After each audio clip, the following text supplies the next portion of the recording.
I always knew I wasn't what the Beaumonts had in mind.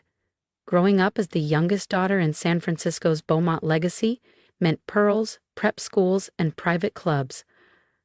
I didn't fit. While my brother Preston was off sailing regattas and joining hedge fund boards, I spent weekends fixing code and mentoring teens at a local tech nonprofit. Really, Elise? My mother would sigh, eyeing my hoodie and jeans like they were a stain on the family crest. Do you think our neighbors at Pacific Heights would understand this look?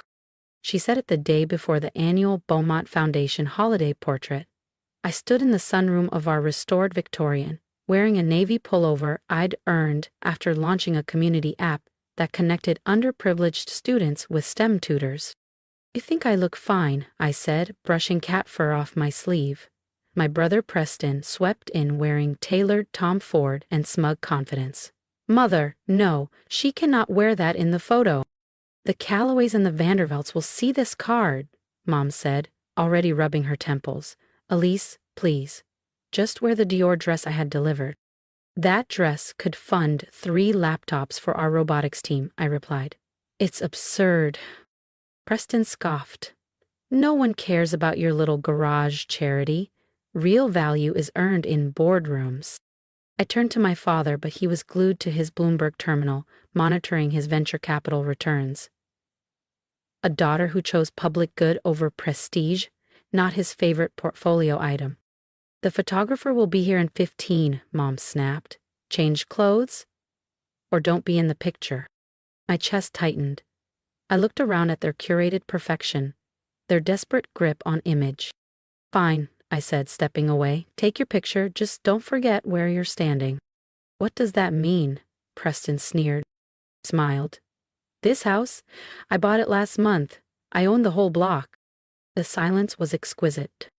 "If that's your choice," my mother said, her voice crisp, "then yes. You don't fit our image. Preston, darling, let's have the photographers start with you by the fireplace."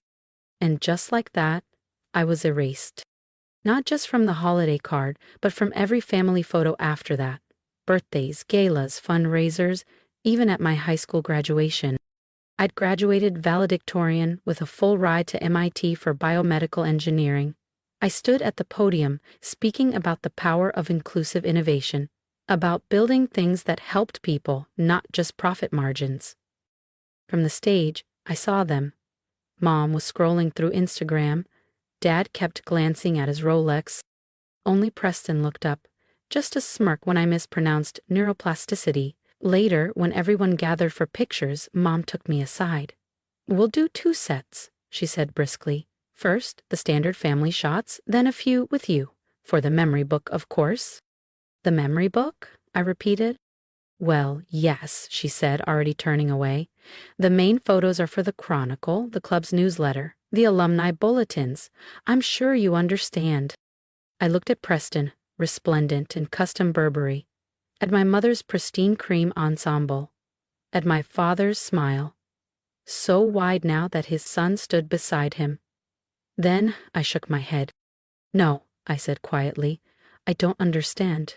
And I don't think I want to be in any photos at all." Mom's relief was almost comical. "If that's what you prefer." That night, I made a choice. If I didn't fit their mold, I'd make one so strong it couldn't be ignored. Grad school was merciless, but I thrived. While Preston climbed social ladders and dated heiresses, I was building tools to detect early neural disorders in children. No one came to my white coat ceremony. They were busy attending Preston's engagement soiree in Lake Como. But I kept going. Pediatric biotech became my sanctuary. My lab team became my family. By 31, I was the youngest department head in Boston's top children's hospital. I'd authored breakthrough research, patented 3 surgical prototypes, and was quietly changing lives. But to the Beaumonts, I was still just Elise, the girl who wasted her potential on patients. Sometimes, if you looked closely at the edges of the family photos, you could spot it. An empty sliver of space where a second daughter should have been. I hadn't attended a Beaumont gathering in nearly 7 years when the envelope arrived. Preston was hosting a casual dinner at his new penthouse in Manhattan. Casual, in Beaumont terms, meant 100 guests, valet service, and just one ice sculpture. "You should come," he said when he called. "People are curious about your job." He said job like it was a stain on the linen napkin of his life. "My position?" I asked, amused. "You mean as one of the youngest pediatric neurosurgeons in the country?" A pause. "Right, that." He hesitated again. "Just wear something elegant, okay? No lab coats or flat." I almost declined, but a quiet part of me wanted to see their faces, to be seen, not for approval, but as proof. I arrived in a sleek black dress. Modern. Versace. Not loud, but quietly commanding. The doorman blinked at my name. "Dr. Elise Bowmont?" His eyes flicked up with curiosity. "Penthouse is on 42. Inside, the chandeliers glowed like stardust. Manhattan's elite buzzed between bites of foie gras and crystal flutes of vintage champagne. My mother sparkled near the windows in layers of fresh off-the-runway Gucci. My father clustered with hedge fund executives, likely swapping power plays. "Elise!" Preston's voice sailed through the room. "You actually came." His smile froze. "And you're wearing—" "Oh." "What?" I asked, letting the pause stretch. "It's Versace. Or is that not quite Beaumont enough?" "It's last season," he murmured, scanning me like I was a markdown. "And you're not even wearing earrings." Before I could respond, my mother swept in, all Chanel perfume and hollow kisses. "Elise, darling, we weren't sure you'd make it. You must be buried in that medical work." "Saving lives does get in the way of cocktail parties," I said, sipping calmly, but I thought I'd make an exception.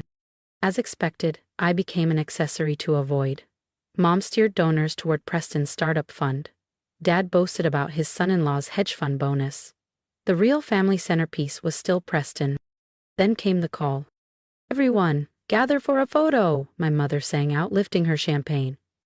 If you've ever felt overlooked by the people who were supposed to see you most, hit subscribe. Elise's story isn't over yet, and what happens next will leave the entire room speechless. "Harrison from Society and Style is here to capture the evening," Mom announced, smoothing the front of her dress.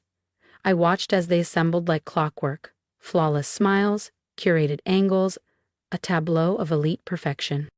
"Elise," Mom said tightly, gesturing toward the photographer, "perhaps you could help Harrison with his lighting?" "Of course, the unspoken rule. You're not part of the picture, just make others shine." But this time, I smiled. Because what none of them knew was that by morning their polished image would crack, and I would be the one holding it together. The call came at 3:12 a.m. Dad had collapsed in his study, stroke symptoms, possible cardiac involvement. The ambulance was en route to Metropolitan General. My hospital. I was already there, reviewing case notes in the surgical wing when the ER called. I watched from down the hall as Mom rushed in, stilettos clicking wildly, mascara running like ink. Preston followed, dazed and silent in his tux. "I demand the top neurologist," Mom barked at the nurse. "Do you know who we are?" "We're the Beaumonts." Nurse Camille kept her tone professional. "The head of neurosurgery has already been paged, Mrs. Beaumont." "Well, where are they?" she snapped. I stepped forward. "Right here." Mom spun around. Her purse slipped from her hand. Preston blinked, uncomprehending. "Elise?" Mom whispered. "You work here?" "Not quite." I raised my tablet, already reviewing Dad's scans. "I run this department." She stared at me like I'd spoken in a foreign language. "Your husband needs immediate surgery. I've performed this operation 13 times in the past year, successfully." "But you can't," Preston stammered. "You're not—" "Some of the best pediatric neurosurgeons in the country," I offered. "Actually, Mom opened her mouth, then closed it again. "I developed the technique we're going to use, and unless you'd like to lose him, I suggest you sign these consent forms." Her hands trembled as she took the clipboard.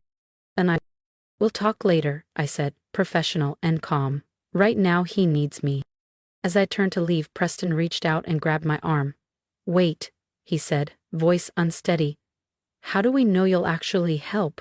After the way we treated you? I glanced at his hand, then locked eyes with him. Because unlike our family portraits, Preston, my integrity isn't just for show. The surgery took 6 hours. It was intricate, high-risk work, the kind that demanded both technical precision and unwavering focus. The kind of case I'd trained for over a decade to handle. The kind that separated real surgeons from those who played power games over champagne flutes. When I finally emerged from the operating room, Mom and Preston were still in the waiting area, disheveled now. Mom's designer blazer was wrinkled. Preston's tie hung loose. Neither of them seemed concerned with appearances anymore. He's stable, I announced. We controlled the hemorrhage and stabilized the clot. He'll need rehabilitation, but with time, he should fully recover. Mom burst into tears. Real ones this time, not the staged kind she'd perfected over decades of galas and photo ops. Preston just stared at me, silent, like he was seeing someone he didn't recognize. A nurse approached. Dr. Bowmont? Shall we transfer Mr. Bowmont to the Elise Bowmont Neurological Wing for recovery? Mom's head snapped up. The what? I calmly signed the transfer forms. The new Neurology Wing. It was completed last month. But it has your name, Preston said slowly. Yes, I replied. That tends to happen when you fund it with a $50 million 0 cents donation. The silence that followed was almost sacred. Mom sat down hard, her legs buckling under her. 50 million? Being a surgeon pays well, I said simply. So does developing patented instruments. Turns out saving lives is more lucrative and more fulfilling than saving face in the society pages. But why didn't you ever say anything? Preston asked, almost pleading. I looked at both of them. Would it have changed anything? Would I have been in the photo? Or just another embarrassment you couldn't explain to the club? They had no answer. They couldn't even meet my eyes.